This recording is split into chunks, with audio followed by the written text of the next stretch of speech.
resto desse bate-papo com vocês, tá? Obrigada, viu?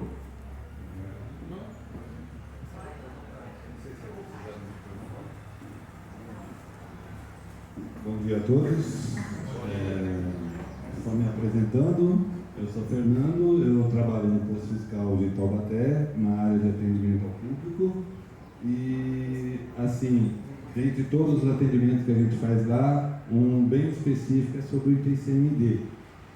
Então, e o que vem a ser o ITCMD, né? Imposto sobre Transição, Causa, Mortes e Doações, que envolve toda a questão de herança e doação que ocorre entre as pessoas, né?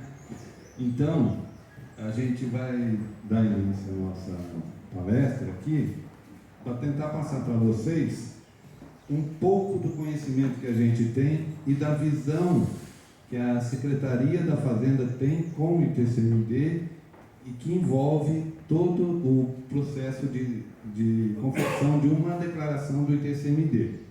Tá? A gente não vai entrar na parte a fundo de legislação, porque a legislação é conhecimento público, todo mundo tem acesso a ela.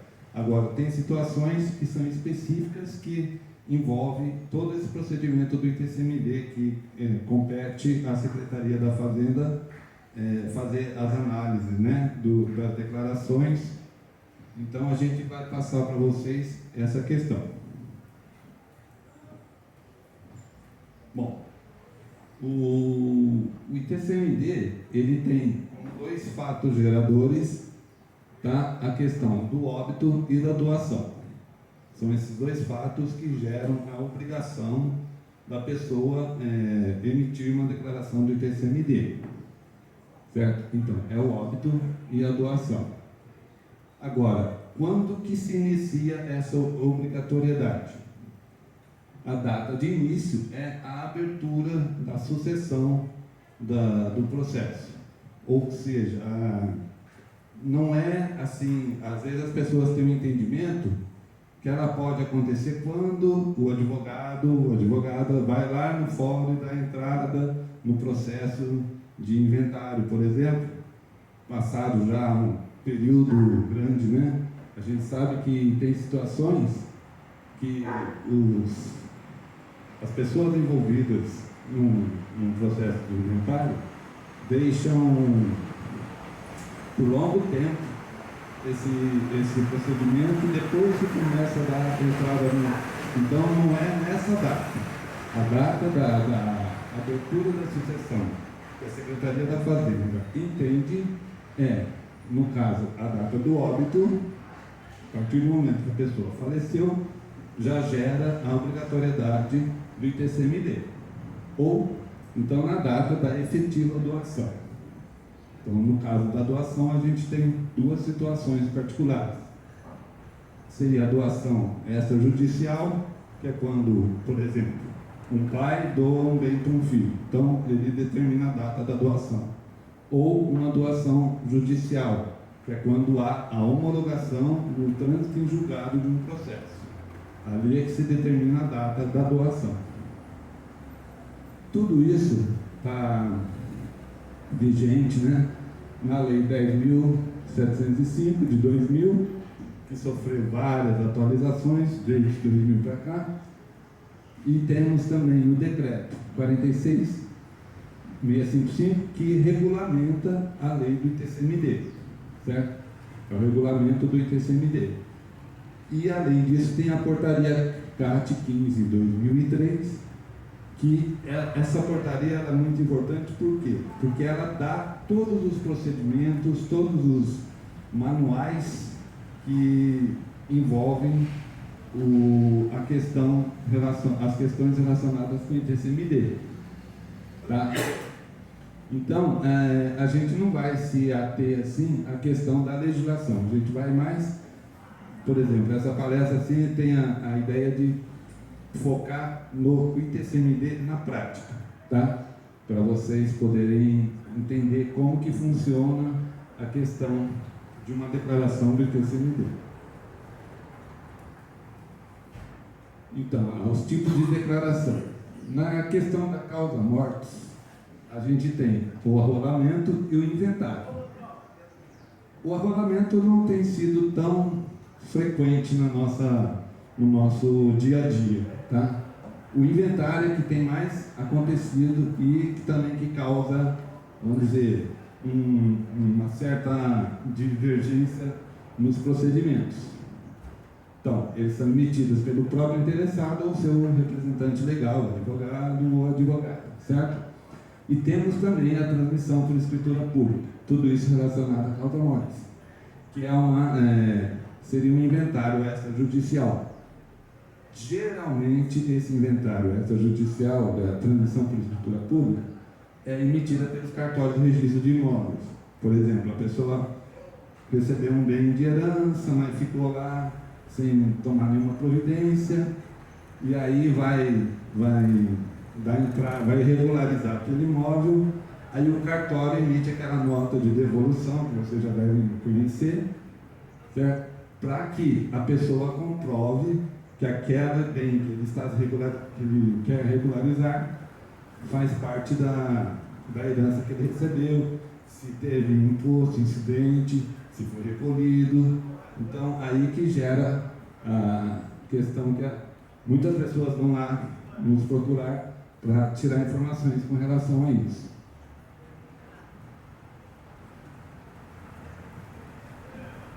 E temos também as transmissões, né, intervírus. Uma doação extrajudicial, como eu falei antes, um pai doa um bem para um filho e tal, certo? Ou então em processo de separação. Esse também já não é tão, extrajudicialmente não é tão comum, tá? Processo de separação. Ou então uma doação judicial, que é o processo de separação de casais, e que esse sim tem que ser devidamente homologado pela justiça. Então, essa declaração de doação judicial, em virtude de separação, de divórcio, né? Então, tem uma particularidade bem interessante que causa também muita dúvida no preenchimento da declaração. Então, a gente teria, assim, informações específicas para esses casos, tá? Não dá para a gente abordar aqui em detalhes como seria, porque o tempo não é viável, né? E o material também não está tão grande assim para a gente poder apresentar para vocês. Em todos os casos, quando você emitir uma declaração, tá? Você gerou imposto, certo? Então, o que você vai? Eu vou ter que emitir a guia para recolher esse imposto. Então, nós vamos ver mais à frente a tela que vocês vão ter acesso para pagamento dessa guia, né? Então, você tem lá o menuzinho, emitir DARI para inventário. O que acontece? Quando você preenche uma declaração, é como se fosse um formulário do imposto de renda que você está declarando. Aí depois você confirmou a declaração, você faz um rascunho, você verifica se todos os dados estão preenchidos corretamente, depois você vai lá e confirma essa declaração. Todas elas dependem da confirmação. Enquanto essa declaração não for confirmada no sistema, ela fica lá em modo rascunho para você. E o sistema ele faz assim. Muitas vezes as pessoas reclamam para a gente, mas eu considero que esse valor do bem é isento do imposto, mas ele está gerando o guia para eu recolher, então está alguma coisa divergindo. Não, depende de você confirmar a declaração. Porque na confirmação, o sistema, internamente, ele vai lá considerar o bem declarado, os valores e tal, considerando as questões da isenção prevista na legislação, se aquele bem se enquadra naquela situação. Enquadrando-se naquela situação, aí o sistema conclui o processo, ou gera guia, ou então dá a questão da isenção. Tá?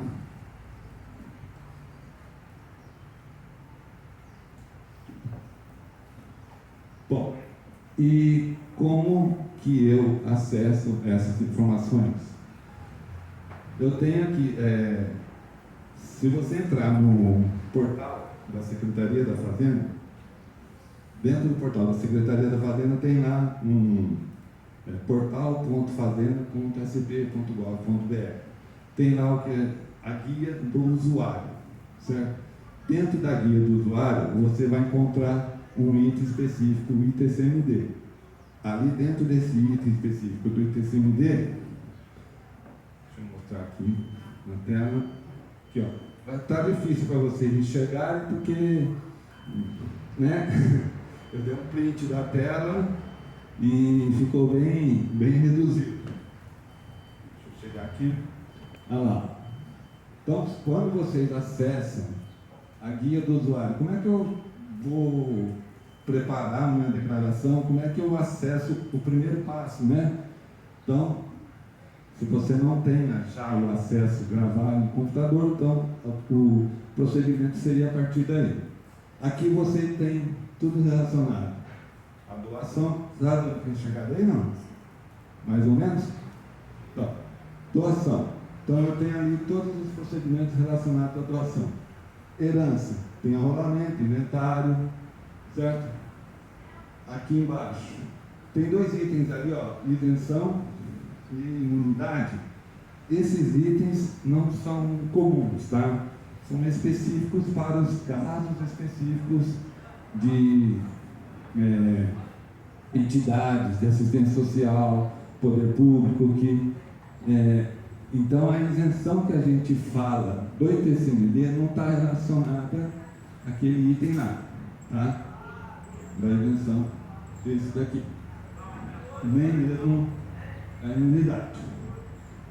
Bom, aí você concluiu o seu processo de declaração, verificou, gerou um imposto para você recolher e você verificou que o imposto, por exemplo, não é o herdeiro, né, que é o responsável pelo imposto, sempre vai ser o herdeiro, o responsável pelo imposto. Aí eu não tenho condições de pagar esse valor. Eu tenho formas de parcelar? Sim, existe a condição para você poder parcelar o débito, certo? Porém, o parcelamento só pode ser feito no máximo em 12 vezes, tá? Isso está na legislação. O parcelamento só pode ser feito no máximo em 12 vezes e desde que a parcela não seja inferior a 30 OFEPs, que hoje está dando em torno de R$ 1.060. Por exemplo, se o contribuinte tem lá um débito atualizado, contando o débito do imposto, mais a juros, mais a multa, então dá, vamos dizer, R$ 2.800.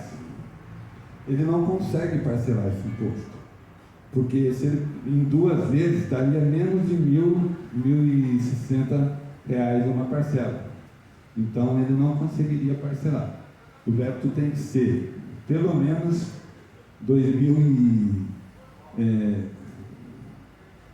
em 2 vezes, 2.800, poderia no máximo parcelar em 2 vezes, tá? Porque a parcela em 3 eu já não conseguiria. Ah, mas eu não conseguiria nem pagar em 3 vezes, teria que ser em 10 vezes. Não é possível.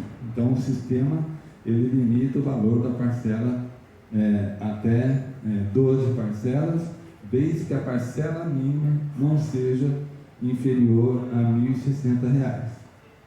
Então, como que eu faço o parcelamento de um débito? Existe um link específico para isso, não é dentro do sistema do portal do ITCMD. Existe um sistema, um outro portal chamado Conta Fiscal de Parcelamento do ITCMD. Então, nessa guia do usuário, você consegue, clicando ali no item específico, aqui, ó, por aqui, você consegue acessar o respectivo programa para você fazer o parcelamento. Agora, como que é feito esse parcelamento? Eu tenho 3 herdeiros, um exemplo. Eu tenho 3 herdeiros, cada um com os seus débitos específicos. Eu quero parcelar. O parcelamento é feito de forma individualizada para cada herdeiro. E como que ele acessa esse sistema do parcelamento? Ele vai acessar a partir da senha da nota fiscal paulista que ele tem cadastrado lá. Ah, mas ele não tem cadastro na nota paulista. Ele tem que fazer um cadastro na nota paulista e solicitar o parcelamento. Certo? Então, o advogado ou a advogada não consegue solicitar o parcelamento em nome dele para todos os herdeiros, mesmo tendo a procuração. O acesso ao sistema vai ser vinculado ao herdeiro que tiver com débito numa declaração já confirmada do ITCMD. Certo? Então, também a questão da restituição de imposto. Quando ocorre uma questão de restituição? Quando, por exemplo, você fez uma declaração, gerou imposto, você recolheu, aí futuramente você percebeu que um detalhe daquela declaração estava com engano, você retifica aquela declaração, tá? E o imposto que você gerou, por exemplo, você gerou um imposto de 10 mil e recolheu. Aí você retificando a declaração, o imposto caiu para 5 mil. Tá? Aí você, então, teria um direito a se creditar da diferença dos 10 mil para os 5 atuais. Então você pode solicitar a restituição do imposto. O que acontece, o que está acontecendo hoje? A Secretaria da Fazenda não está permitindo, por exemplo, eu fiz na declaração, coloquei um bem lá, uma casa no valor de 500 mil reais, um exemplo. Vai gerar um imposto para mim de 4% desses 500 mil. Ah, mas a casa foi, a avaliação da casa foi errada. O valor dela não é 500, é 300. Então, você está mudando a base de cálculo do imposto, que a base de cálculo é o valor do bem. Então, você tinha declarado 500 mil, você fez uma retificadora da declaração e está tentando reduzir o valor do bem para 300 mil.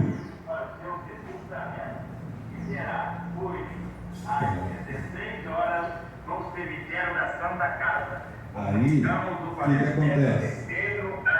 Hoje a Secretaria da Fazenda, o sistema não está permitindo você reduzir a base de cálculo do imposto. Porque aí, por exemplo, você declarou um imposto de 8 mil e você quer reduzir ele para 4, a Secretaria da Fazenda, o sistema de confecção da declaração não permite. Só vai permitir se você justificar para a Secretaria por que motivo esse bem tem que ser reduzido à base de cálculo. Certo? Então você, eu preciso mudar, retificar minha declaração diminuindo a base de cálculo do bem. Consequentemente vai diminuir o imposto. Como é diminuição de imposto, a Secretaria do Sistema já bloqueia essa situação. Então você teria que solicitar autorização para a Secretaria da Fazenda para que essa base de cálculo seja reduzida. Então tudo isso de forma justificada.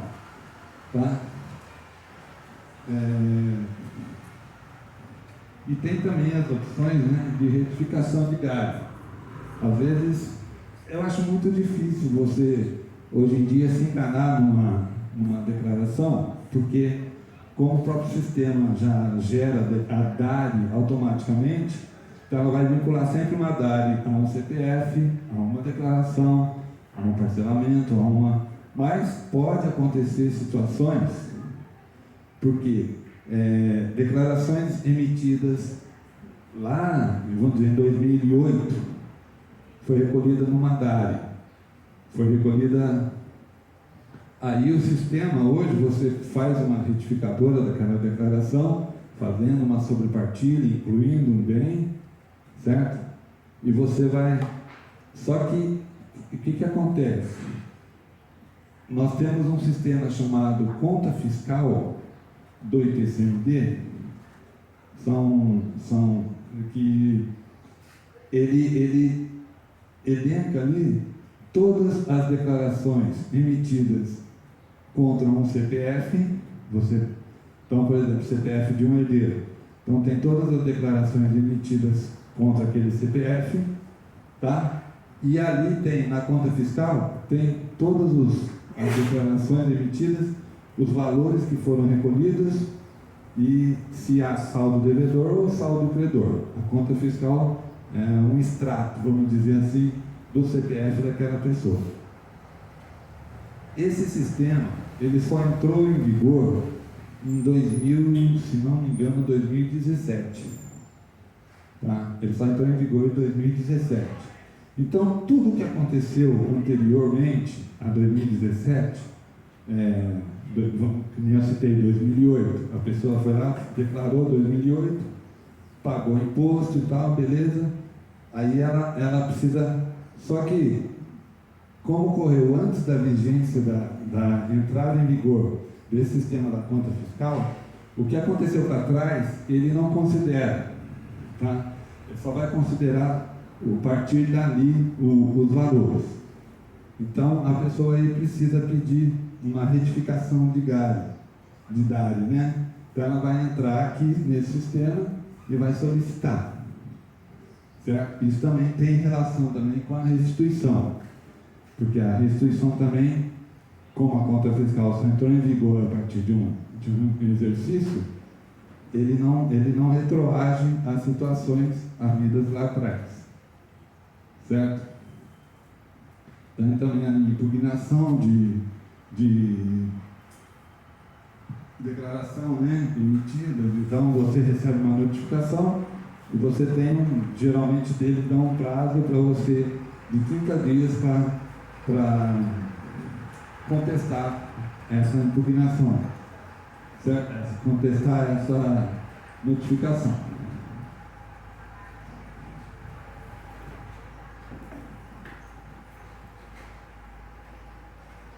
Bom, esse aqui é o portal do ITCMD que vocês vão acessar.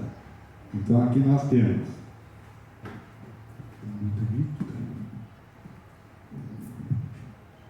transmissão, certo? Judicial em arrolamento, judicial em inventário e essa judicial transmissão para a escritura pública. Então, ali são os casos de causa-morte, né? Aí temos transmissão intervírus, situação extrajudicial e judicial. Esse menuzinho aqui, ó, que é o mais importante para vocês. Antes, esse sistema, ele está via internet, tá? E ele está sempre sofrendo alterações.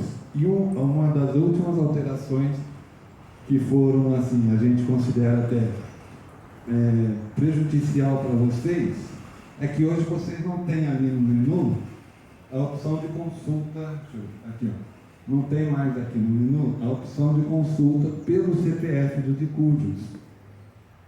Tá? Não sei por que, carga d'água, eles tiraram essa opção de consulta. Então, por exemplo, a pessoa emitiu uma declaração, está lá, tudo.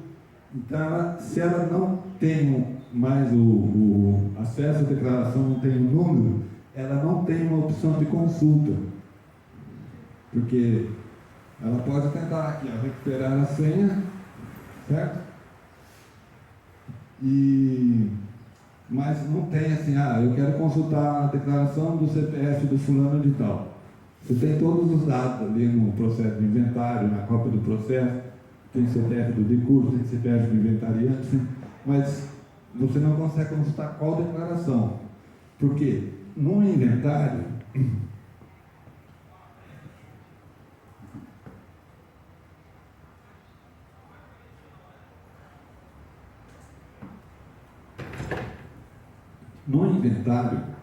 é possível ter várias declarações.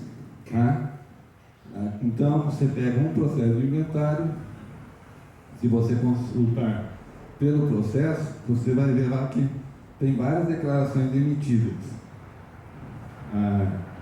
Agora, eu como funcionário da secretaria, eu tenho acesso a partir desse menu aqui, ó, fazendário. Não sei se vocês vão, mas aqui é fazendário, tá? Então, eu com o meu certificado digital, eu consigo acessar todos os dados das declarações, mas o advogado ou o interessado não tem acesso a essas informações. Eles não sei porquê, eles não deram acesso a essas informações para as pessoas interessadas. Tá? Infelizmente, aí como é que a pessoa, eu preciso consultar uma declaração, mas eu não consigo saber qual que é, porque eu só tenho no CPF um advogado, por exemplo, que pega um caso antigo, certo? De um outro caso que correu há anos atrás, e agora ele está assumindo esse inventário, mas ele não tem acesso à declaração. Então, ele tem que solicitar para a Secretaria da Fazenda, né, o acesso àquela declaração para poder dar sequência, porque senão ele não consegue, ele não tem meios pelo portal de fazer isso, infelizmente. Tá? Então, aí que entra o famoso CPET, Sistema de Peticionamento Eletrônico. Tá? Então, pelo CPET, é meio ruim, né? Está dando para ler daí? O CPET é o Sistema de Peticionamento Eletrônico. Então, o advogado, como tem o certificado digital, ele pode acessar a partir ali, ó, com o certificado dele ali, tá? Pessoa física, pessoa jurídica ou fazendário, né? Aí ele acessa aqui com certificado digital. Ou, na pior das hipóteses, entrar com a senha do EGOV. Tá? Mas quais serviços, antes, eu não sei qual serviço que eu vou solicitar. Eu quero ter acesso a uma declaração, ou alterar uma senha de e-mail, para poder alterar a senha da declaração. Mas essa senha foi emitida para o advogado lá de trás e eu não tenho mais acesso, o advogado já não está mais no caso e ninguém mais vai ter acesso a essa declaração, nem o próprio interessado, o declarante, o inventariante, nem o advogado. Aqui embaixo, ó, serviços disponíveis. Tá? Então, qual o serviço que eu posso acionar? Então, você clica nessa setinha, nesse linkzinho aqui. Então aqui estão vários serviços,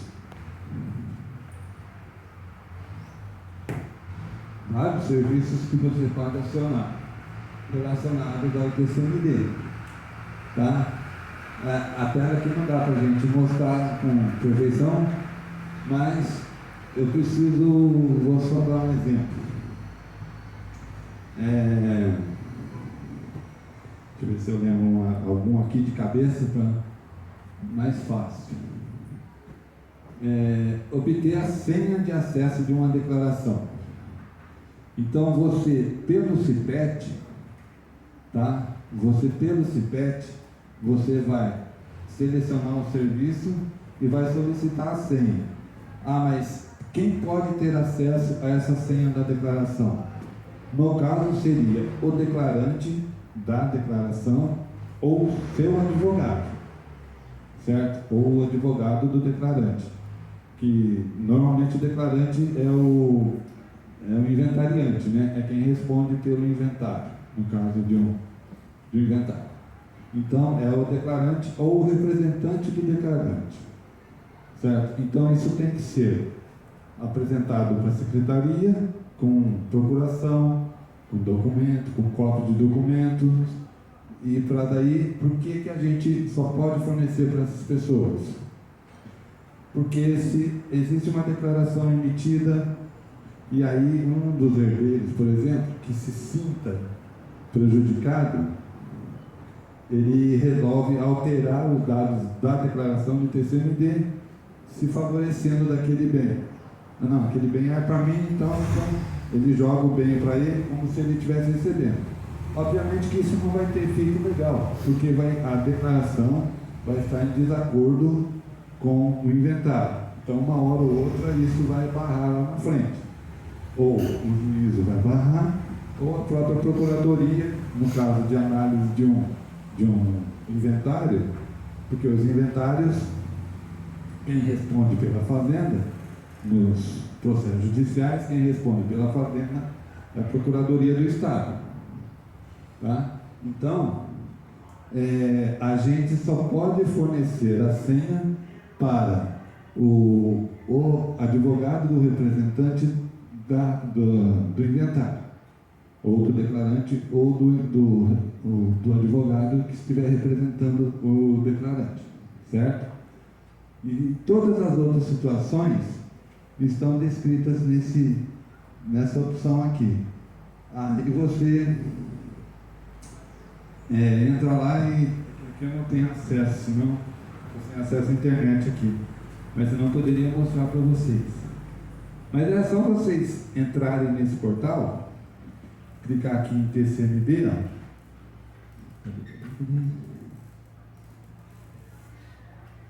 Clica aqui em TCMD e rola a página. Fica aqui, tá?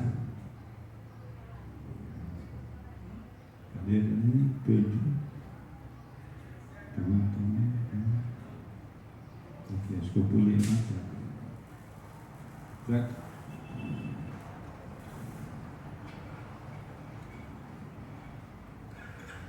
Bom, hoje em dia, em raros casos, a Secretaria da Fazenda está exigindo que essa declaração seja apresentada. Por que eu digo raros casos? Porque conforme as declarações o sistema vai evoluindo, ele vai criando filtros mais efetivos, né? Mais eficientes. Então, por exemplo, se você faz uma declaração e ela está tudo ok, tudo certinho, tudo de acordo, o sistema já automaticamente já vai validar essa declaração. Já vai validar e já vai até, dependendo da situação, emitir a declaração, a certidão de homologação, que é o que interessa para vocês, né? A certidão de homologação, porque é ela que garante que a declaração foi emitida e está correta e que o imposto teria sido pago ou estaria isento. Então, raros casos hoje está sendo obrigatório apresentar as declarações para o fisco. Ali está escrito imposto fiscal, mas entenda-se fisco. Tá?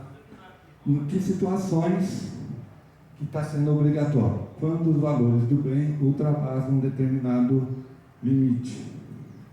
A gente poderia chutar assim em torno de 30 mil FESPs.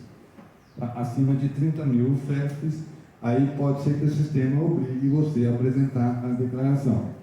Então, aí você tem que seguir toda aquela documentação do anexo 8, que é cópia de documento, cópia de certidão, cópia de tudo que você tiver, basicamente um extrato de todo o processo de inventário judicial que tiver. Certo? O que acontece? Hoje, a Secretaria da Fazenda, ela tem um órgão dentro, assim, foi criada uma unidade gestora central para cada tipo de imposto que o Estado tem. ITCMD, ICMS e PVA. Então, essa unidade gestora, ela teoricamente assim, é sediada em São Paulo, só que ela trabalha tudo de forma remota. Não existe uma sala, um prédio que você possa ser atendido por eles. Então, toda a documentação do ITCMD que você enviar por aquele sistema do CIPET vai cair diretamente nessa unidade.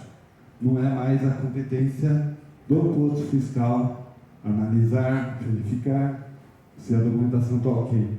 Tudo vai ficar vinculado a essa unidade gestora, que é em São Paulo, porém ela só trabalha de forma remota, com funcionários trabalhando assim no home office, né?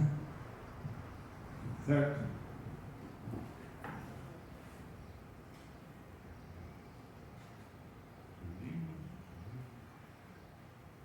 Então,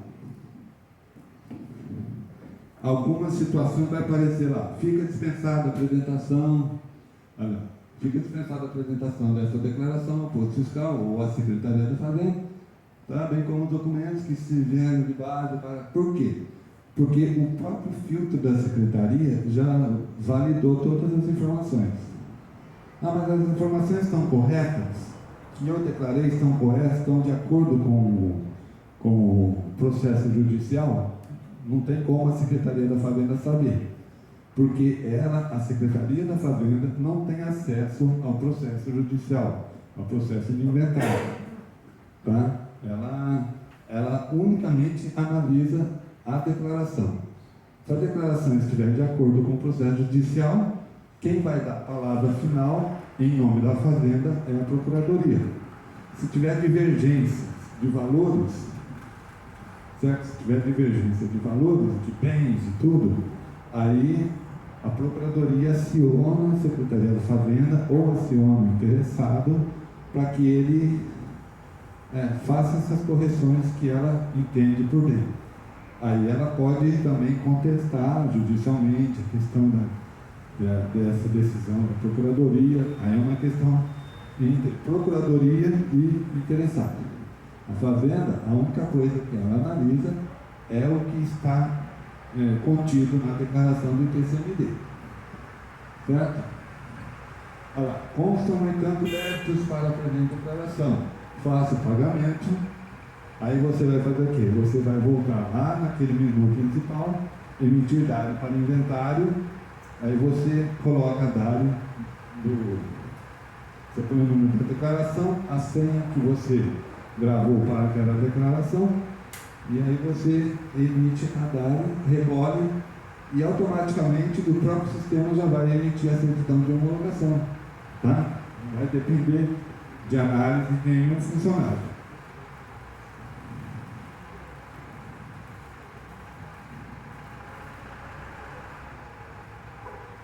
Deixa eu ver se não estou nada aqui. Alguém tem, por exemplo, alguma dúvida, assim, alguma coisa que queira perguntar, a gente pode já responder para vocês. Pode perguntar. Ninguém quer perguntar nada? Eu vou fazer uma pergunta aqui, quando mais ou menos acha que eu tenho feito errado. A pessoa tem 50% do imóvel, então ela doa, ela entra no percentual de 100% da doação daquele 50% que ela tem. Eu tenho que colocar o valor total do imóvel? Então, Ou só de 50% dele? quando você tem a opção de declarar valor do bem, o que você coloca lá como valor do bem? A Secretaria ela considera o valor venal do bem. O que é o valor venal para a Secretaria da Fazenda? A princípio seria o valor de mercado. Ah, mas eu não tenho como avaliar no mercado hoje quanto que vale meu... Então você teria que fazer uma pesquisa para poder... Agora, o mínimo que ela pode considerar é o valor que está lançado no IPTU, num apartamento, numa casa e tal, o valor que está lançado no IPTU. Se for um automóvel, por exemplo, é a tabela FIP. Isso já é mais fácil porque você pega o valor constante da tabela FIP. Tá? Agora, o que acontece? Você declara lá um bem, um valor, por exemplo, de R$200 mil. Faz a declaração, o sistema homologa e tal. Só que a Fazenda, ela tem a prerrogativa de reavaliar esse bem da declaração. Ela pode fazer uma análise da sua declaração. Isso daí eu não sei como que é feito, porque, como eu falei, hoje muitas declarações passam pelo filtro e homologam automaticamente. Mas existem situações, isso está previsto na legislação, que a Secretaria pode arbitrar valores diferentes para os bens. Por exemplo, você declarou um imóvel no valor de 200 mil, mas a Secretaria, dependendo, isso acontece muito com imóvel rural, tá? É mais comum acontecer com imóvel rural. A Secretaria pode, de repente, não, esse imóvel não vale só 200 mil, porque ele está localizado numa região privilegiada, assim, assado, tal, então ele vale hoje 800 mil reais. Aí o que ela faz? Hoje eles fazem a retificação da declaração com o novo valor que ela arbitrou e notifica o advogado, os interessados, de que houve um arbitramento daquela declaração, daquele imóvel. Aí dá 30 dias de prazo para a pessoa entrar com uma impugnação, naquele caso que a gente viu lá. Dá 30 dias de prazo para a pessoa entrar com uma impugnação. Se dentro desses 30 dias você não impugnar esses dados, esse arbitramento, aí fica valendo o valor que a Secretaria está fazendo arbitrou e o débito, consequentemente, por exemplo, 200 mil vai passar para 800, vai aumentar. Aí fica o débito em nome dos herdeiros, tá? Então a Secretaria da Fazenda tem essa prerrogativa de arbitrar valores maiores para um determinado imóvel, um bem, né? Vamos chamar assim.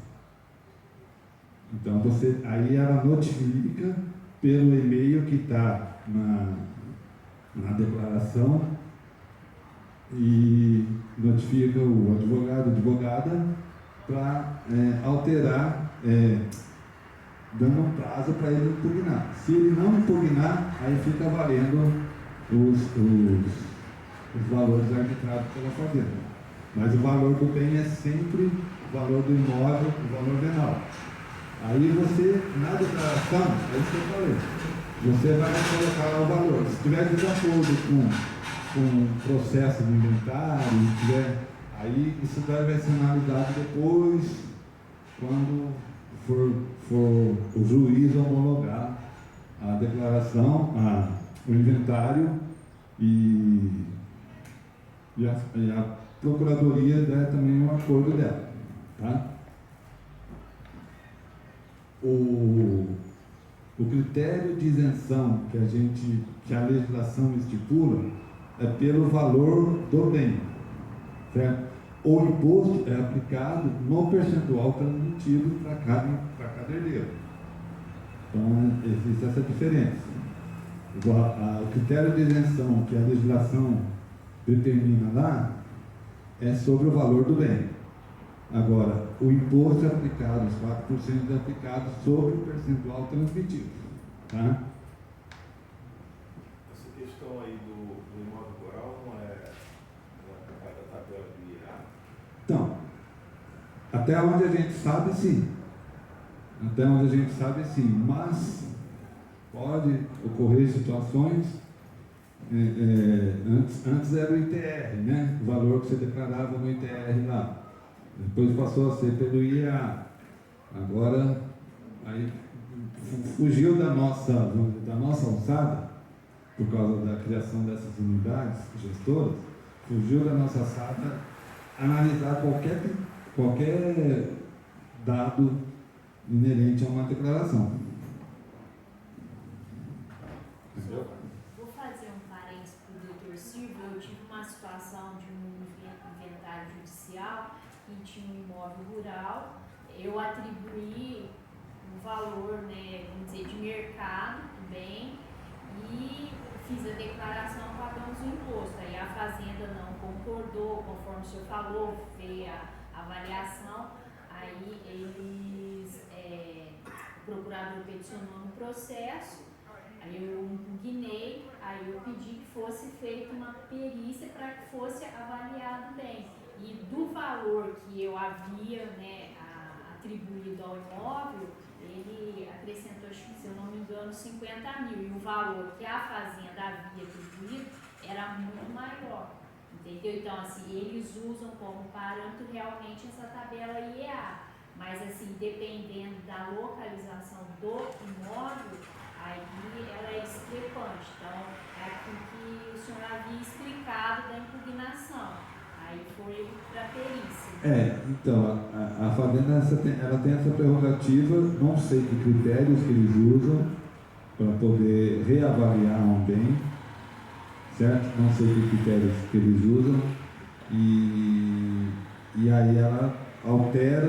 Antigamente era feito assim, a Secretaria da Fazenda notificava a pessoa que ela teria que alterar, retificar a declaração, alterando o valor do bem, e aí aguardava a pessoa retificar a declaração, e aquilo, se a pessoa não retificasse, ficava aquele negócio parado, pendente 1 ano, 2 anos, até concluir, entendeu? Então, hoje o que ela faz?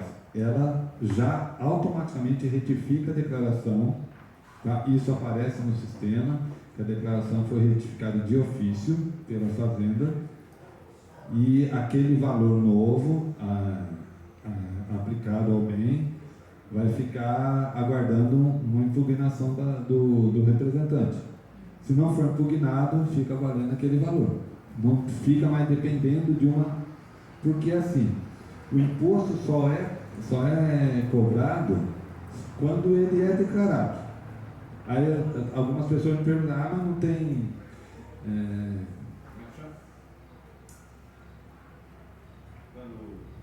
Fugiu a palavra agora. Depois de 5 anos ele caduca, né? Prescreve? Ele não prescreve depois de 5 anos? Não, porque o imposto, para ele prescrever, ele precisa ser declarado. Se ele não foi declarado, então ele não existe, certo? A partir do momento que a pessoa emitiu uma declaração de TCMD, gerou aquele imposto, vamos dizer, a partir dali está contando 5 anos, mas o fato ocorreu lá em 2008. Nós estamos em 2024. Então, pode pensar, 2008 já prescreveu. Não prescreveu porque ela não declarou. Então não cabe prescrição, certo? Nesses casos. Então, para o imposto prescrever, ele precisa estar declarado. Precisa estar lá lançado, voltando na conta fiscal do contribuinte. Então ele declarou um imposto de R$2.000, vai aparecer lá na conta fiscal dele, está devendo 2.000. Se o Estado não cobrar esses 2.000 dentro de 5 anos, aí prescreve, mas não pode mais cobrar, entendeu? Agora, se ele não declarou, o débito não existe, o imposto não existe, então não cabe prescrição, certo? Bom,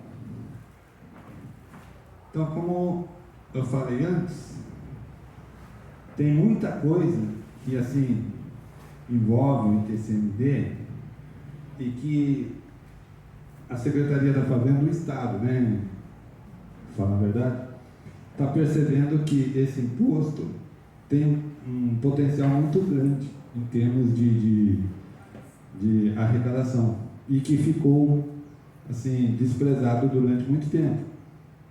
Ficou lá. Quem declarou, declarou, quem não declarou, está tudo bem, não sei o que. Então, tanto que hoje, a Secretaria da Fazenda está desenvolvendo algumas operações. Não sei se vocês já ouviram falar. A Donatio é uma delas. E a mais recente agora é a Operação Lock, tá? Que visa apurar doações ou heranças recebidas e informadas, por exemplo, na declaração do imposto de renda. Uma pessoa põe lá que recebeu, hoje nós estamos analisando os fatos de 2020, certo? Hoje a Secretaria da Fazenda está analisando fatos de 2020. Uma pessoa lá declarou que recebeu em herança, patrimonial ou doação, um valor X. Mas a Secretaria da Fazenda não identificou no imposto de renda dela. Mas a Secretaria da Fazenda não identificou o ITCMD daquele valor que ela declarou. Então está notificando essas pessoas para que comprove que foi declarado o ITCMD daquele valor que ela recebeu lá em 2020, e se foi declarado e se foi pago imposto. Se não foi declarado, então ela tem que declarar e se gerar imposto, recolher. Certo? Então, essa é... E tem outras situações, tem umas cinco operações que a Secretaria da Fazenda está desenvolvendo, mas sempre tentando apurar essa questão do ITCMD, que foi menosprezado lá atrás. Certo? Então, ela não pode, por exemplo, cobrar um ITCMD de uma declaração, nesse exemplo que eu falei, lá de 2015, porque, se for o caso, já estaria prescrito. Né? Então, a pessoa teria que declarar com base no ano de 2020. Então, se ela declarar que recebeu em 2015, por exemplo, aí pode cair na questão da prescrição. Então, eles não estão retroagindo há mais de 5 anos. Certo? Mais alguma questão? Bom, gente, assim, eu tenho um canal no YouTube, se vocês quiserem anotar, sobre o ITCMD, tá? É Fernando Freire, ITCMD. Então, tem aqui, eu já tenho 5 palestras que eu já dei em Pinda, Taubaté, Lorena, Cruzeiro, São Luís do Paraitinga, que foi de forma remota também, junto com Cachoeira Paulista, e agora em Bananal. Então, essa palestra eu estou gravando aqui com vocês, depois eu vou disponibilizar nesse meu canal no YouTube. Se vocês quiserem anotar, o canal é Fernando Freire, ITCMD, certo? Eu posso sugerir para vocês se inscreverem no canal para a gente poder tentar manter um contato e poder também vocês solicitarem nas próprias lives, nos próprios vídeos das palestras, vocês podem solicitar questões, dúvidas, é só inscrever no canal, vocês solicitam pelos palestras já realizadas, põe lá, tem uma dúvida sobre isso, eu queria saber sobre isso aqui, então. Aí a gente responde para vocês, tá? Esse é um canal de comunicação de forma remota. Bom, acho que podemos agradecer a presença das doutoras lá, representando a Ordem de Cruzeiro, tá? Também ao senhor Luiz Cosme, que é o nosso presidente aqui da Câmara, que nos cedeu esse espaço. Tá ok? Passa a palavra para a doutora Priscila. Muito obrigado a todos, hein? Gente, espero que vocês tenham gostado, aproveitado bastante. Qualquer dúvida, tem o contato que o Fernando deixou, se vocês quiserem entrar em contato com ele. A gente gostaria muito de agradecer a presença. Fernando, muito obrigada, tá? Vou pedir para o Anderson, você traz o certificado dele, por favor, para entregar. Gostaria muito de agradecer vocês, parabenizar vocês pelo